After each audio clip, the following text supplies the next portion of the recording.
The Nation of Islam is under attack, not from the United States or from countries abroad, but from within. The murders of James Foley, Stephen Sotloff, the journalists at Charlie Hebdo, all by radical Islamists who use a warped view of a religion as a justification for violence. And it is due to that view of many that a hashtag, Kill All Muslims, is making its way around the world as we speak, and forcing those in defense of their faith and way of life to speak out as loudly as they can.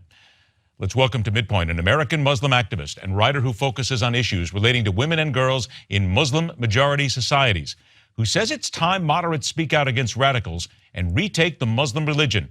Let's welcome Raquel Evita Saraswati to the show. As far as seeing Muslim and Islamic terrorism used in the same sentence, look, this is something that we've seen a lot of. And so, you know, as soon as I heard that something was happening, of course, I did have that initial reaction of fearing that it was going to be an Islamist extremist and not being surprised when it then was. There's Raquel Evita Saraswati back in 2015, not surprised from that string of radical Islamic attacks on folks, because she says just what I even see. But it appeared that she was on that Newsmax show to talk about how she's one of those moderate Muslims that often answers the question that many conservatives have is, how come all these Muslims, how come you guys aren't condemning these attacks? If you don't condemn them, that means you're a part of it. Why are you part of this radical religion? What's the matter with you? You know, we need all you guys to speak out against it.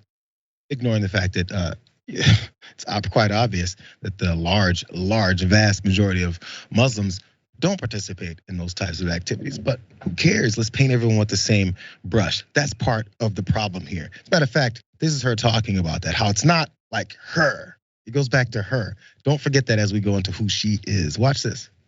Raquel, I will be honest with you, with a lot of the people that we have spoken with on this show, there has been a call now for some time for those in the Muslim community, for clerics, for leaders to speak out, to be vocal, to get in front of the television cameras, to get in front of the microphones and take charge of this.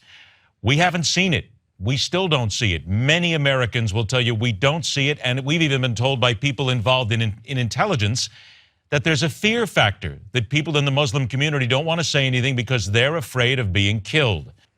You know, it's not just now, to be completely frank. There's a history of Muslim dissidents trying very hard to have our voices be heard. We are drowned out by leaders who unfortunately also occupy the halls of power in our government. You know, I am a patriotic American, but I am deeply troubled by the fact that our government continues to ally with the worst within my community. So from Saudi Arabia to even at home, we see not the engagement of reformist dissident voices, but the engagement of the clerical establishment, of leaders of organizations that aren't ready to take things on in the same way that perhaps I am, and people like me. And so we really do need the support of non-Muslim allies in helping to magnify the voices of those of us who are very honest and forthright about what the problems really are. Those that are forthright and honest about those problems. Remember that.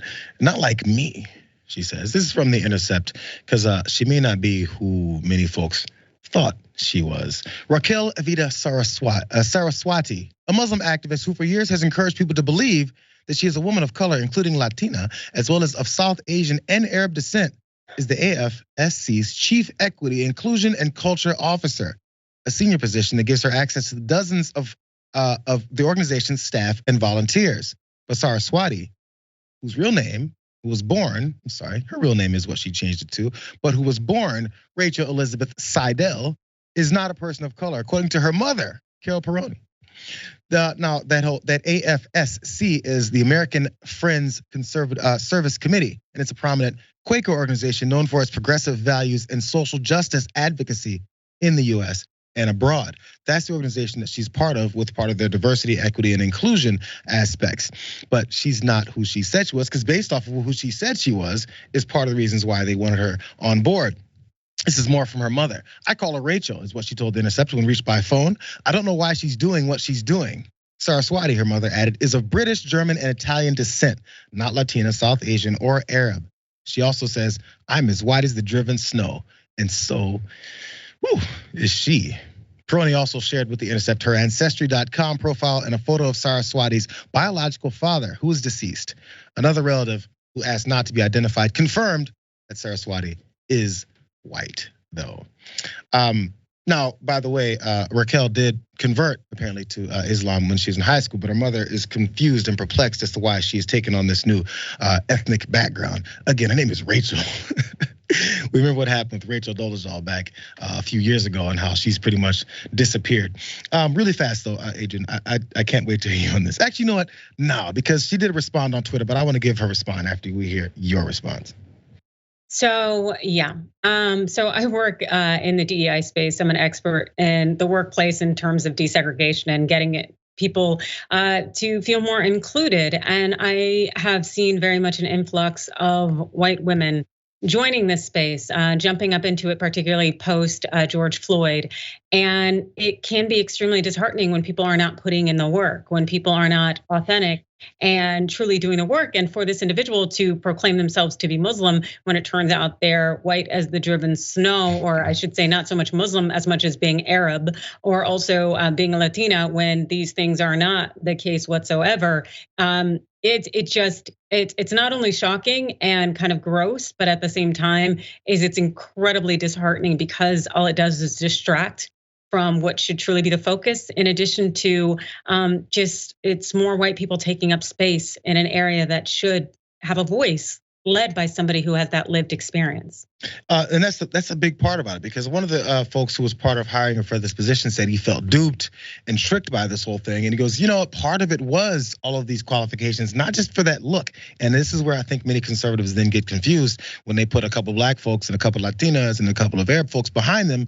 They haven't got to the Arab folks yet, but still, when they put other minorities behind them, then they say, look at all this inclusion, but they don't listen to them. They don't understand their life experience, and whatever life experience they have, in many cases, it seems at least, those things don't get translated into what they're doing, their work, their legislation, anything like that. And that's the point. So you can look the part, say the right words, but if you haven't lived it, that's the experience that they're looking to get.